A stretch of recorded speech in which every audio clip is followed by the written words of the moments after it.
गोलीय पृष्ठों पर प्रकाश का अपवर्तन, इसके जो न्यूमेरिकल हम लोग लगा रहे थे उन न्यूमेरिकल्स में और आज आगे चलेंगे। ये कौन सा नंबर होगा न्यूमेरिकल का? 35 नंबर न्यूमेरिकल, 35। और ये नेक्स्ट होगा आपका 36, हम यहाँ लिखे दे रहे हैं। ठीक है, देखिए 35 नंबर न्यूमेरिकल पे लिखा हुआ है, कांच के 4 सेंटीमीटर व्यास के एक ठोस गोले के भीतर वायु का बुलबुला गोले के पृष्ठ से 1.2 सेंटीमीटर दूरी पर स्थित है। कहने का मतलब कांच का एक गोला है जिसका व्यास 4 सेंटीमीटर है। ये हमने कांच का एक गोला बना के रखा है, इसका व्यास 4 सेंटीमीटर है, मतलब ये सेंटर से जाने वाली लाइन है, तो यहाँ से यहाँ तक का टोटल डिस्टेंस 4 सेंटीमीटर के बराबर है। इसके भीतर वायु का एक बुलबुला बना हुआ है जो गोले के पृष्ठ से 1.2 सेंटीमीटर दूरी पर स्थित है। ये गोले का पृष्ठ मान लेते हैं, इधर से भी देख सकते हैं, आप कहीं से भी देख सकते हैं, पर हम इधर से मान रहे हैं कि हम यहां से देखेंगे। गोले के पृष्ठ से 1.2 सेंटीमीटर दूरी पर स्थित है। अब थोड़ा ध्यान से देखिएगा, व्यास पूरा 4 सेंटीमीटर है, तो यहां से यहां तक का डिस्टेंस कितना हुआ? 2 सेंटीमीटर। ये डिस्टेंस सेंटर तक, तो ये डिस्टेंस 2 सेंटीमीटर होगा ना त्रिज्या। पृष्ठ से 1.2 सेंटीमीटर दूरी पर स्थित है वायु का बुलबुला। यहां पर कहीं पर 1.2 सेंटीमीटर डिस्टेंस पर ये वायु का एक बुलबुला स्थित है। यहां देखिए 1.2 सेंटीमीटर डिस्टेंस पर वायु का ये बुलबुला यहां पर स्थित है। ऐसे गोले के व्यास के अनुदिश प्रतिबिंब की स्थिति ज्ञात करिए। मतलब ये जो बुलबुला यहाँ पर बना हुआ है, जब हम इसको यहाँ बाहर से देखेंगे तो इसकी इमेज हमको कहाँ दिखाई देगी, वो आपको पता लगाना है। म्यू जी ए वायु के सापेक्ष कांच का अपवर्तनांक दिया गया है आपको 1.5। ठीक है, ओके। यहाँ से यहाँ तक का डिस्टेंस 1.2 सेंटीमीटर है, ये याद रखिएगा। साफ लिखा है गोले के पृष्ठ से 1.2 सेंटीमीटर डिस्टेंस पर है, सेंटर से 1.2 नहीं, पृष्ठ से 1.2 सेंटीमीटर पर है। ठीक है, इमेज कहाँ बनेगी ये हमको देखना है। हम यहाँ कहीं से देख रहे हैं, गोला ऐसे लेकर के इधर से देखते हैं, तो ये इमेज हमको इसकी कहाँ दिखेगी? देखिए कहीं पर भी ये जो बुलबुला है, यहाँ से एक आपतित किरण ऐसे जाएगी, ये ऐसे, ये आपतित किरण यहाँ पड़ेगी क्योंकि अंदर कांच है, बाहर वायु है, तो कांच से वायु में जाना चाहती है, सघन से विरल में जाएगी, अभिलंब से दूर हटेगी। अब अभिलंब से दूर हटेगी, पर अभिलंब है कहाँ? अभिलंब बनाते हैं, गोले के किसी भी पृष्ठ के किसी भी बिंदु को सेंटर से मिला देंगे, तो वो जो लाइन आपको मिलेगी वो गोले के उस पृष्ठ पर अभिलंब का काम करेगी। ये हमने अभिलंब बना दिया, तो गोले के पृष्ठ के इस बिंदु पर ये नॉर्मल बना दिया।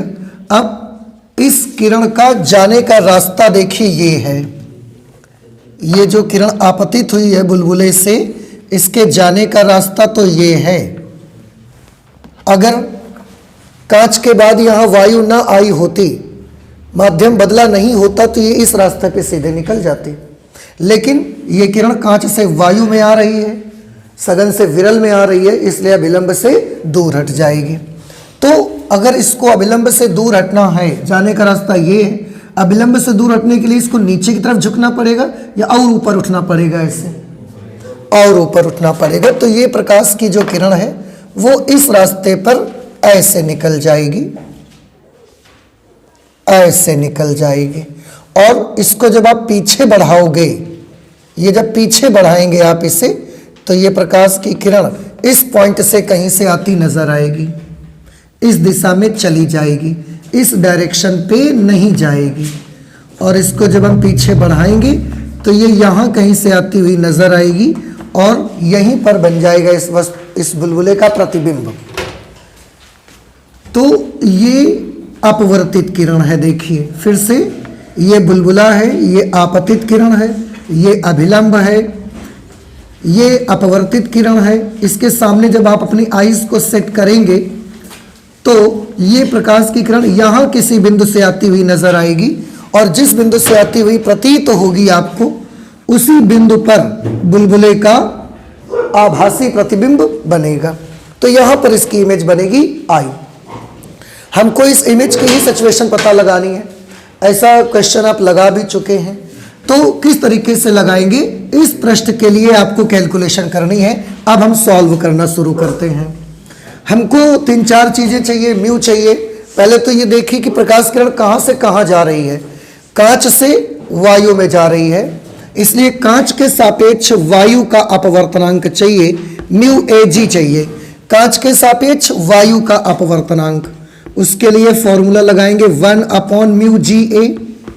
1/μ जी ए 1.5 होगा, दशमलव हटाएंगे 0 बढ़ेगा, 5 दूना 10, 5 तिया 15। तो म्यू ए जी कांच के सापेक्ष वायु का अपवर्तनांक 2/3 आ गया। इसके बाद इस पृष्ठ से जो वस्तु की दूरी होगी वो कितनी होगी, वस्तु की दूरी u की वैल्यू कितनी आएगी। वस्तु यहां पर रखी हुई है, तो पृष्ठ से वस्तु कितनी दूर रखी है, पृष्ठ से वस्तु 1.2 सेंटीमीटर डिस्टेंस पर रखी है। और इस पृष्ठ के लिए ये वस्तु दाहिनी तरफ है, इसलिए ये डिस्टेंस भी कैसे ली जाएगी, पॉजिटिव साइन के साथ ली जाएगी डिस्टेंस। इस सरफेस का रेडियस ऑफ कर्वेचर कितना होगा, होगा तो 2 सेंटीमीटर, पर सरफेस यहां है, सरफेस का पोल यहां पर है, रेडियस ऑफ कर्वेचर नापना इधर की तरफ पड़ेगा, दाहिनी तरफ, इसलिए ये डिस्टेंस भी पॉजिटिव लेनी पड़ेगी, +2 सेंटीमीटर। म्यू ए जी आ गया, यू मिल गया, आर मिल गया। अब बड़ी आसानी से हमको इसका इमेज निकालना है, तो आप निकाल सकते हैं। इसके लिए हम एक फॉर्मूला यूज कर लेंगे। फॉर्मूला यूज करेंगे mu upon v minus 1/u is equal to mu minus 1/r।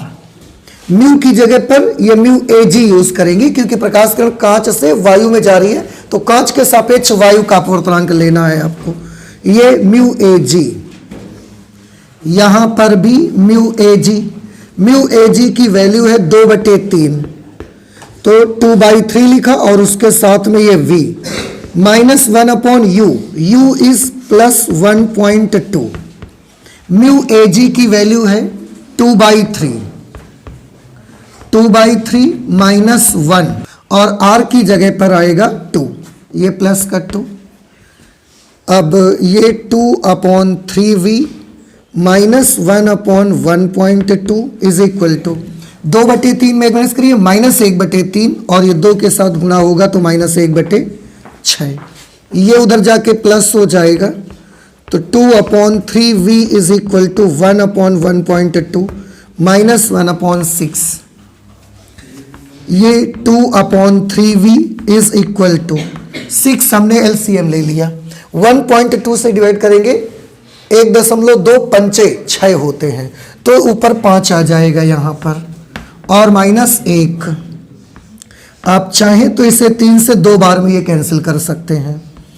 ये 2/v is equal to 4/2, 2 times में ये कैंसिल हो गया, 2 1 टाइम्स में ये कैंसिल हो गया, तो 1/v इज इक्वल टू 1, या v is equal to 1 centimetre.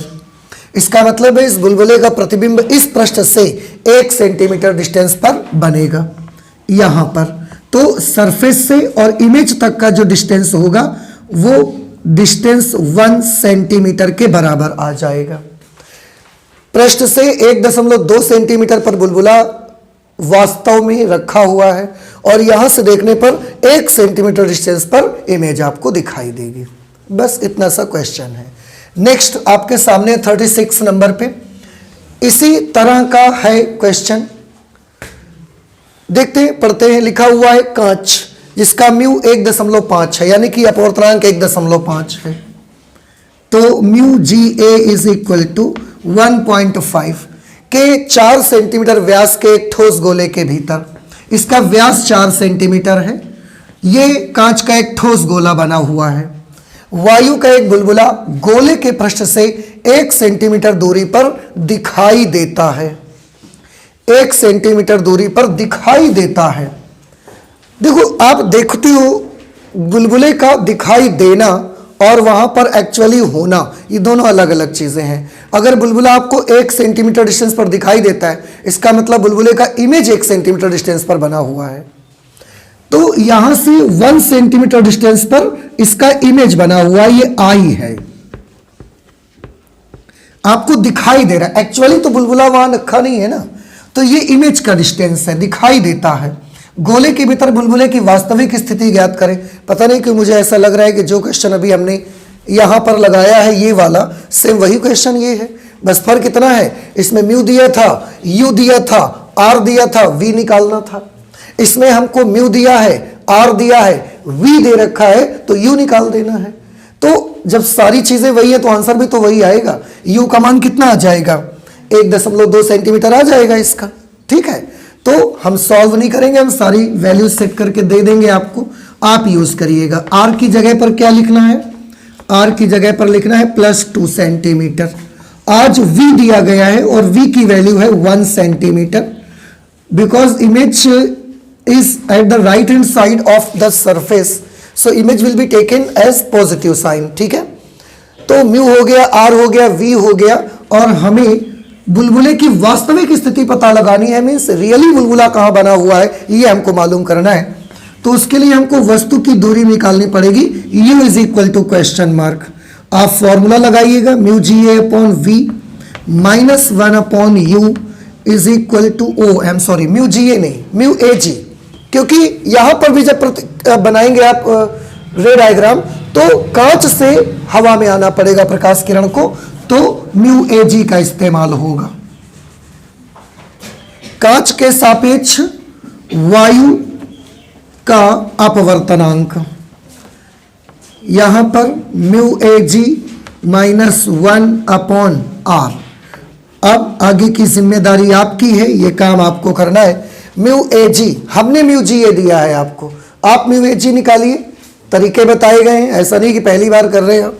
Mu a जी निकालिए, वो यहां लिखिए, वी की जगह 1 सेंटीमीटर लिखिए, यू की वैल्यू निकालनी है आपको, यहां म्यू ए जी लिखिएगा, आर की जगह 2 सेंटीमीटर। कैलकुलेट करेंगे and you will get your answer that u is equal to 1.2 centimetre. It will be positive, ये धनात्मक आएगी। क्यों? क्योंकि वस्तु भी तो उधर ही रखी होगी कहीं। सेम यही सिचुएशन है, बस फर्क इतना है, सबके साथ इन्होंने u दिया था, v पूछा था, उसमें सबके साथ उन्होंने v दे दिया है, u पूछ लिया है। यहां तक कि नंबर भी सेम रखे, नंबर भी चेंज नहीं करा उन्होंने, और दोनों ही क्वेश्चन यूपी बोर्ड में पूछे जा चुके हैं। तो आप प्लीज इससे नोट कर लीजिए। इसके बाद 37 नंबर क्वेश्चन करते हैं।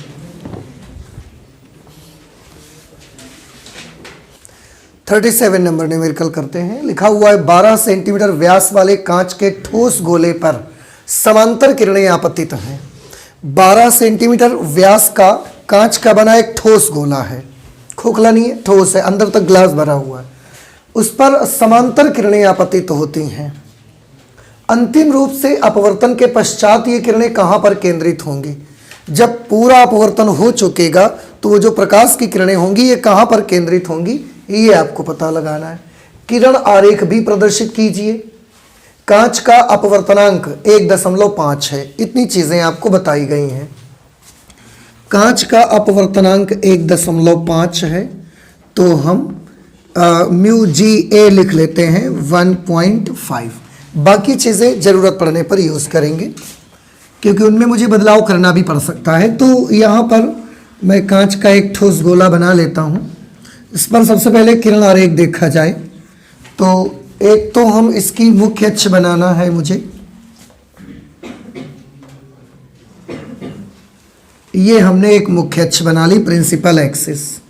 अब इस गोले पर क्या हुआ, समांतर किरणें आपतित तो होती हैं, ये ऐसे आ गई किरणें।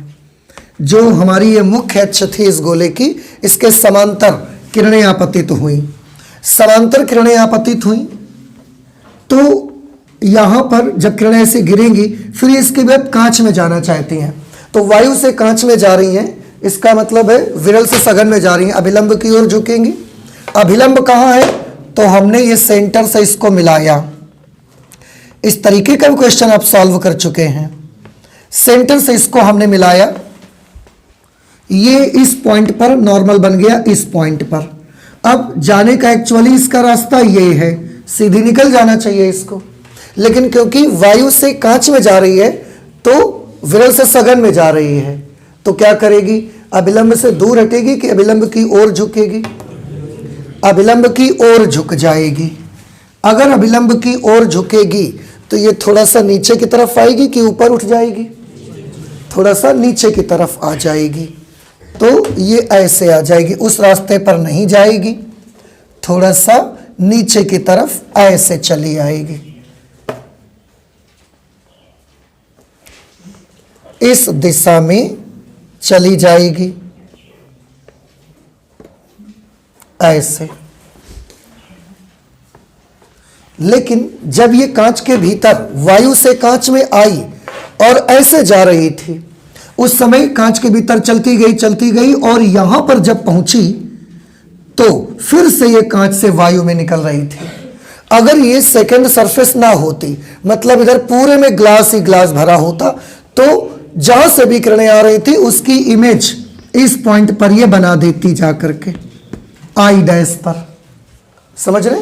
लेकिन फिर से कांच से वायु में उसको निकलना पड़ रहा है, फिर एक बार अपवर्तन होगा, इसलिए वहां पर भी आपको ध्यान देना पड़ेगा कि वहां पर अपवर्तन होकर किधर की तरफ मुड़ेगी प्रकाश किरण। अब अगर यहां पर अपवर्तन देखना है आपको, तो यहां पर हमको एक अभिलंब चाहिए और गोलीय पृष्ठ के किसी भी बिंदु पर अभिलंब चाहिए, तो उस पॉइंट को आप सेंटर से मिला दीजिए। इस पॉइंट को हम सेंटर से मिला देते हैं तो यहां पर भी हमको अभिलंब का अंदाजा मिलेगा, फिर उसके हिसाब से अपवर्तन को हम किरण मोड़ेंगे। अपवर्तन में गोले के इस पृष्ठ के इस बिंदु पर ये वाला अभिलंब बनेगा एन डैश। अब यहां पर देखिए कि प्रकाश किरण कांच में है, वायु में जाना चाहते हैं, कांच से वायु में जाना चाहती है, सघन से विरल में जाना चाहती है, मतलब अभिलंब से दूर हटेगी। अब ये प्रकाश किरण का एक्चुअल पाथ है, ये वाला, ये अभिलंब है, उसको अभिलंब से दूर हटना है, तो वो ऊपर की तरफ ऐसे मुड़ेगी कि नीचे की तरफ मुड़ जाएगी, और नीचे की तरफ मुड़ जाएगी, तो ये इस दिशा में नहीं जा करके इस डायरेक्शन पे निकल जाएगी ऐसे, और यहां जहां पर ये काटेगी इसी पॉइंट पर इसका अंतिम प्रतिबिंब बनेगा।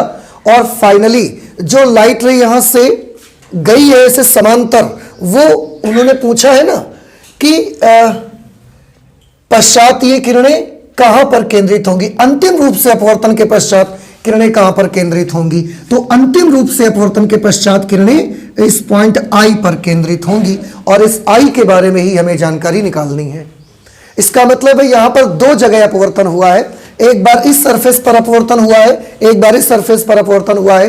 दोनों अपवर्तनों को मिलाकर आपको आई की सिचुएशन पता लगानी है, इसकी स्थिति पता लगानी है आपको, ठीक है। एक एक करके दोनों जगह का अपवर्तन हम ले लेते हैं। पहले प्रथम पृष्ठ पर अपवर्तन ले लेते हैं। मेरे ख्याल से किरण आरेख समझ में आ गया होगा आपको।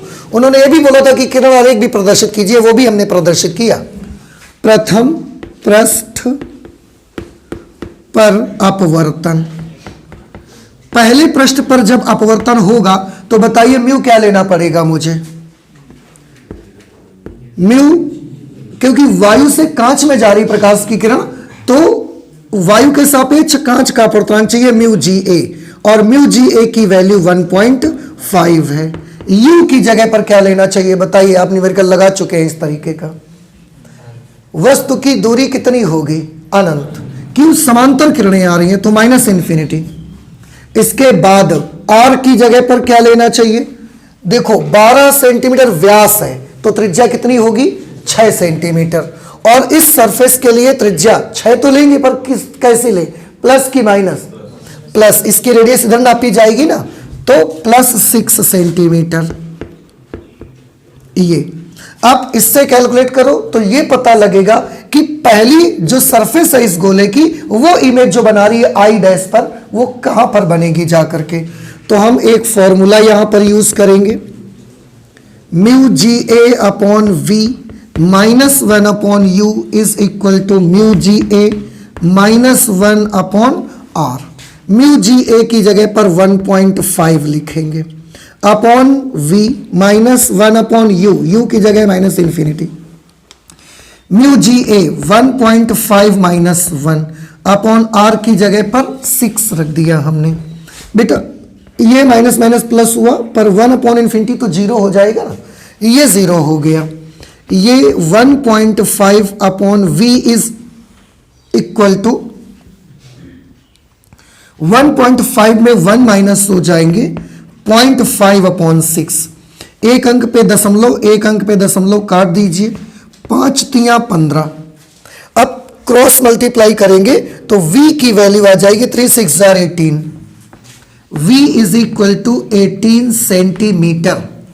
मतलब समझे आप, मतलब ये कि जो इमेज बनेगी जाकर के वो भी पहले पृष्ठ के द्वारा, पहले पृष्ठ के द्वारा इमेज कहां पर बनी है, आई डैश पर।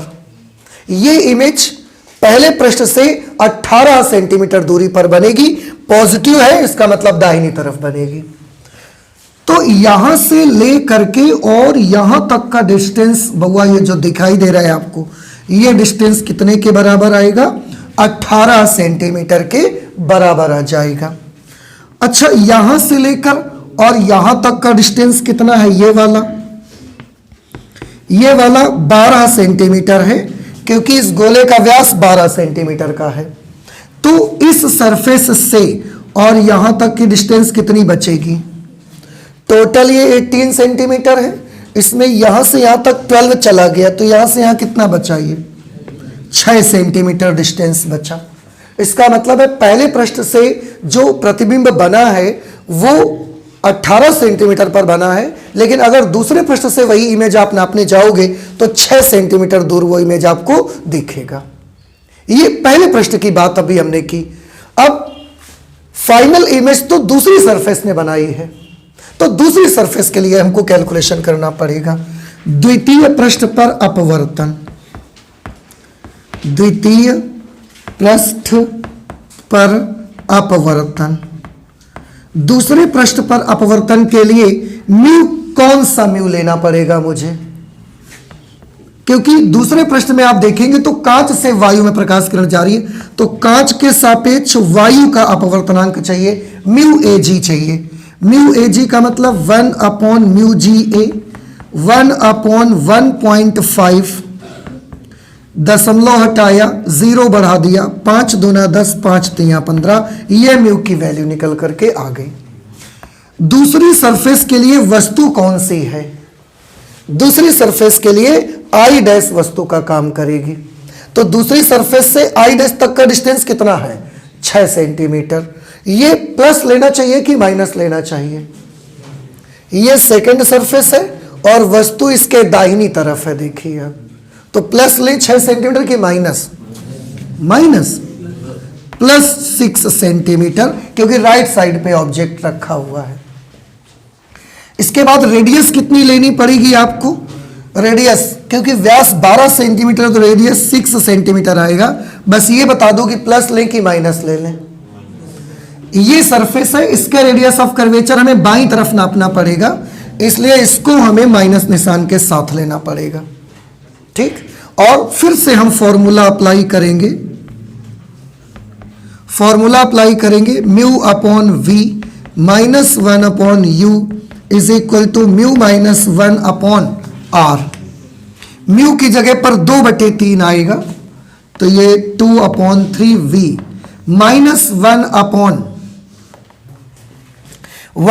यू, यू की जगह plus 6 is equal to mu minus 1 2 upon 3 minus 1 और आर की जगह पर माइनस 6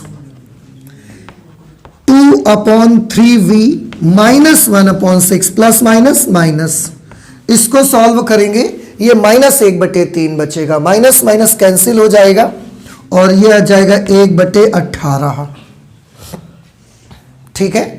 माइनस 1/3 बचा, उस माइनस 1/3 का माइनस और इसका माइनस कैंसिल हो गया, और 1/3 का जो अपॉन का 3 है वो 6 से मल्टीप्लाई करके 18 बना लेगा, ये उधर जाके प्लस हो जाएगा। 2 upon 3 v is equal to 1/6 plus 1 upon 18, 2 upon 3 v 18 LCM 6 3s are 18, यहां पर 3 आएगा प्लस 18 1 कम 18 1 1 कम 1, तब तक आप चाहें इसको कैंसिल कर सकते हैं, 3 से 6 बार में ये कैंसिल हो जाएगा।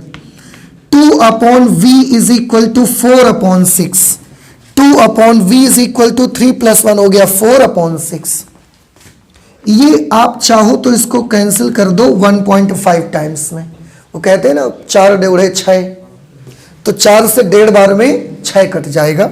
अभी आप क्रॉस मल्टीप्लाई करोगे, v इज इक्वल टू 1.5 दूना कितना आएगा 3, तो 3 सेंटीमीटर डिस्टेंस पर इमेज बनेगी। इसका मतलब ये हुआ जो दूसरी सरफेस है उससे 3 सेंटीमीटर दूरी पर प्रतिबिंब बनेगा, और प्रतिबिंब की दूरी प्लस में आ रही है, इसका मतलब दाहिनी ओर बनेगा। तो और हमारा रे डायग्राम भी बताता है कि यहां से 3 सेंटीमीटर दूरी पर यह इमेज बनेगा। तो उन्होंने जो सवाल पूछा हुआ था कि अंतिम रूप से अपवर्तन के पश्चात ये किरणें कहां पर केंद्रित होंगी, अब इसका जवाब आप दे सकते हैं कि अंतिम रूप से अपवर्तन के पश्चात ये किरणें दूसरे पृष्ठ से, गोले के दूसरे पृष्ठ से 3 सेंटीमीटर दूरी पर दाईं ओर केंद्रित होंगी। समझ आ रहा है? इस तरीके से यूपी बोर्ड में पूछा गया क्वेश्चन है ये। ऐसे ऐसे क्वेश्चंस आपके बोर्ड एग्जामिनेशन में आते हैं, ठीक है। और अब तो इस तरीके के, केवल इस तरीके के अगर न्यूमेरिकल देखें जिसमें कांच का गोला होता है, उससे अपवर्तन हम लोग पढ़ते हैं, अभी मेरे ख्याल से केवल इस तरीके के क्वेश्चन अगर काउंट करे जाएंगे तो 5-6 क्वेश्चन आप लगा चुके हैं। आप प्लीज इसे नोट कर लीजिए, इसके बाद अगले क्वेश्चन पर हम लोग आते हैं, ठीक है।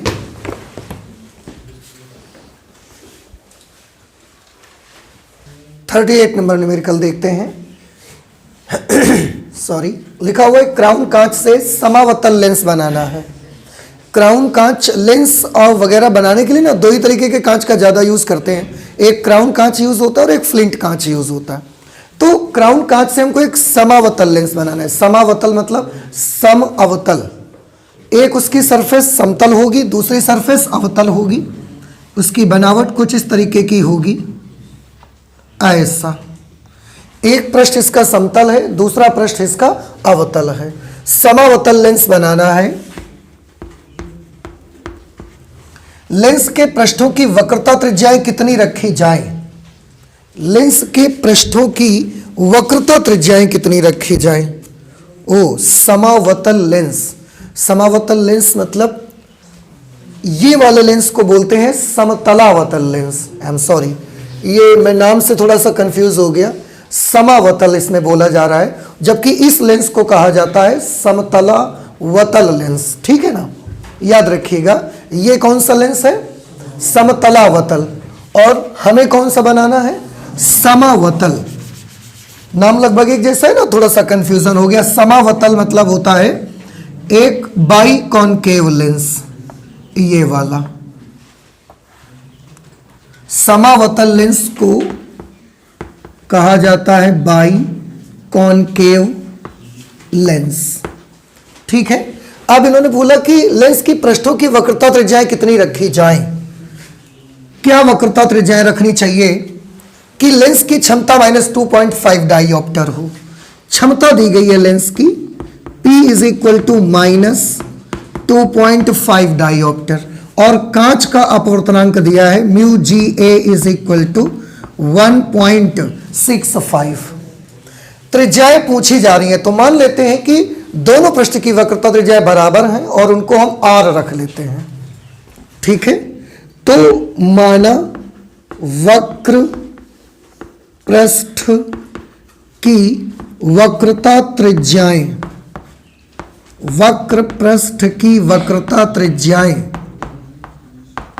समान व R के बराबर रखी जाएं, समान व R के बराबर रखी जाएं, ठीक। अब बताओ मुझे R1 की वैल्यू कितनी लेनी चाहिए मुझे, और R2 की वैल्यू कितनी लेनी चाहिए। रही बात कितने की, तो वो तो R ही लेना है। निशान बताइए। पहला पृष्ठ की वक्रता त्रिज्या को बाईं ओर नापी जाएगी, इसलिए इसको नेगेटिव साइन के साथ लेंगे, और दूसरे पृष्ठ की वक्रता त्रिज्या इसमें दाईं ओर नापी जाएगी, इसलिए इसको प्लस के साथ लेंगे। यही उत्तल में आप याद करिए, इसको प्लस लेते थे, इसको माइनस लेते थे, याद आया आपको। तो यहां पर R1 माइनस और R2 प्लस लेना है। तो ठीक है, ये R का मान आपको निकालना है। अब आपको एक लेंस मेकर्स फॉर्मूला याद है, lens makers formula. Lens makers formula होता है 1/f is equal to mu g a minus 1/r1 minus 1/r2। 1/f focus दूरी इसकी कैसे निकालेंगे? देखो ये पावर है, फोकस दूरी के लिए हम यहां पर कैलकुलेट करे दे रहे हैं। फोकस दूरी के लिए आप फॉर्मूला लगा दो 100/p। तो जब 100/p लगाओगे तो फोकस दूरी सीधे काहे में आएगी? सेंटीमीटर में आएगी। 100 की जगह पर 100, p की जगह -2.5, दशमलव हटाएंगे, 0 बढ़ाएंगे, -40 सेंटीमीटर। क्योंकि ये अवतल लेंस है इसलिए फोकस दूरी कैसी रहेगी? नेगेटिव रहेगी। तो 1/f, f की जगह पर -40, म्यू जी ए का मान 1.65 है। 1.65 में 1 माइनस कर देंगे तो 0.65 ये आ जाएगा। 1/r1 minus r minus 1/r2 plus r। अब इसे हमने सॉल्व करना है और आंसर निकालना है अपना। देखिए ये माइनस का 1/40, इसको हम चाहें तो 65/100 कर सकते हैं। 2 अंक से दशमलव हटाएंगे, 2 जीरो नीचे बढ़ा लेंगे, ठीक है। इसके बाद इसको आप सॉल्व करेंगे -1/r, -1/r इस तरीके से सॉल्व होकर ये क्या बना लेगा? -2/r, ठीक। अब आप एक काम करें, इधर से और इधर से माइनस आप कैंसिल कर दें। दोनों तरफ माइनस है ना, इसको हटा दीजिए। इसके एक जीरो से इसका एक जीरो भी कैंसिल कर दीजिए आप।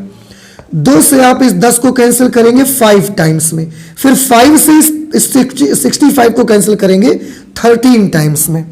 अब r का क्रॉस गुणा करेंगे 1 से तो r आएगा, और 13 का क्रॉस गुणा होगा 4 से। तो इस तरीके से r इज इक्वल टू 13 चौके 52 सेंटीमीटर। और कोई नंबर तो नहीं बचा यहां पर, और तो कोई नंबर नहीं बचा है। इसका मतलब ये हुआ कि ये जो समावतल लेंस है, देखिए फिर से मैं आपको बता दूं, मैं खुद कंफ्यूज हो गया था भाई, समावतल लेंस और समतलावतल लेंस। समतलावतल लेंस में वो बनेगा जो मैंने पहले बना दिया था, समावतल लेंस में यही बनेगा, ठीक है। और इसके प्रत्येक पृष्ठ की वक्रता त्रिज्या कितनी रखनी चाहिए आपको? 52 सेंटीमीटर प्रत्येक पृष्ठ की वक्रता त्रिज्या आपको रखनी चाहिए इसकी। समझ में आया? अगर आप ऐसा करके एक समावतल लेंस बनाते हैं फिर उसकी पावर कितनी आ जाएगी? -2.5 डायोप्टर आ जाएगी, ठीक है। ओके, अगले क्वेश्चन पर आ जाते हैं। नेक्स्ट क्वेश्चन हमारे पास है 39 नंबर। कांच जिसका अपवर्तनांक 1.5 है के उत्तल लेंस की वायु में फोकस दूरी 20 सेंटीमीटर है। सॉल्व करते हैं। सॉल्यूशन, जो जानकारी है उससे पहले नोट करिए। कांच का अपवर्तनांक mu g a is equal to 1.5, वायु में फोकस दूरी 20 सेंटीमीटर है, f a is equal to 20 centimetre. जब हम उसे जल में डुबाते हैं जिसका अपवर्तनांक 4/3 है, जल का अपवर्तनांक मतलब म्यू डब्ल्यू ए 4/3, वायु के सापेक्ष जल का अपवर्तनांक 4/3। तो ठीक है, उन्होंने पूछा फोकस दूरी कितनी होगी वाटर में। एफ डब्ल्यू is equal to question mark, focal length of lens in water. अब देखो क्वेश्चन लगा चुके हैं आप, इस तरीके का कैसे लगेगा, क्या फॉर्मूला होगा? आप फॉर्मूला बताएंगे। जल में लेंस की फोकस दूरी, जल में लेंस की फोकस दूरी एफ डब्ल्यू is equal to f a into mu g a -1 upon mu g a upon mu डब्ल्यू ए -1। ये फॉर्मूला अप्लाई करेंगे। एफ डब्ल्यू we have to find, f a is 20 centimetre, mu g a -1, mu g a 1.5 -1 ये 0.5 बचेगा, ये 1.5 है, ये 4/3 है, 4 और 3 करेंगे तो ये यहां पर आ जाएगा। म्यू जी ए 1.5, म्यू डब्ल्यू ए को 4/3 करेंगे ना, 4 और बाई 3 पलट के ऊपर आ जाएगा, -1। सॉल्व कर लीजिए आप इसको। एफ डब्ल्यू इज इक्वल टू, बेटा देखो 20 को 0.5 से गुणा करेंगे, कितना बन जाएगा ये 10, ठीक है ना। और यहां पर आप देखिए 1.5 को 3 से मल्टीप्लाई करिए, 4.5 आएगा। 4.5 अपॉन 4 - 1, एफ डब्ल्यू is equal to 10 upon, LCM लेंगे तो ये 4 यहां पर आएगा, 4.5 - 4 ये बन जाएगा 0.5 अपॉन 4। एफ डब्ल्यू इज इक्वल टू 10 × 4 अपॉन 0.5, ये 4 पलट के ऊपर आ जाएगा और 0.5 नीचे रह जाएगा, दशमलव हटाएंगे, एक 0 बढ़ेगा, 5 × 8 = 40। देन एफ डब्ल्यू विल बिकम 80 सेंटीमीटर। मीन्स अगर आप लेंस को अगर आप लेंस को पानी में डुबा देंगे, जल में डुबा देंगे, जिसका रिफ्रैक्टिव इंडेक्स 4/3 है, तो अब उसकी फोकस दूरी बढ़ जाएगी। हवा में कितनी थी 20 सेंटीमीटर, पर ऐसे जल में डूबने के बाद उसकी फोकस दूरी 80 सेंटीमीटर हो जाएगी। क्या नेचर बदलेगा? नेचर बदलेगा लेंस का कि नहीं बदलेगा? देखकर बताइए। नहीं बदलेगा। क्यों? क्योंकि अभी भी फोकस दूरी कैसी आ रही है, प्लस में, तो नेचर नहीं बदलेगा उसका, ठीक है। और वैसे भी देखो, कांच के पदार्थ का अपवर्तनांक 1.5 है और जल का अपवर्तनांक 1.33 है। 4/3 का मतलब 1.33, तो जल का अपवर्तनांक कम है, इसलिए वो नेचर बदल नहीं पाएगा ग्लास का, ठीक है ना। नोट कर लीजिए जल्दी से।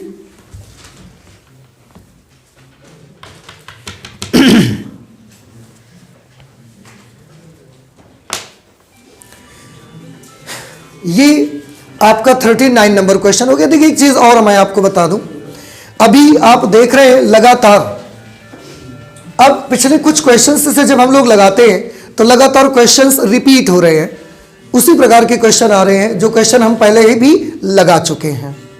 और अगर आपके न्यूमेरिकल्स सॉल्व करते करते वो रिपीट होना स्टार्ट हो जाए तो हमें समझ जाना चाहिए कि अब ज़्यादा उससे च्युइंगम की तरह खींचना नहीं चाहिए हमको, ठीक है। तो हम एक काम करते हैं, आज इसके न्यूमेरिकल्स बस इतने ही लगाएंगे और इसके बाद हम अगले लेसन को उठाएंगे जो कि प्रिज्म से रिलेटेड न्यूमेरिकल्स हमको उसमें मिलेंगे।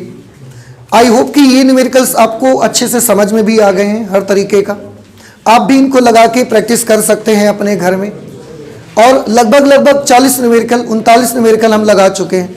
अगर 39 के बदले एक न्यूमेरिकल भी आप लगाएंगे तो वो 40 कर देगा उसको।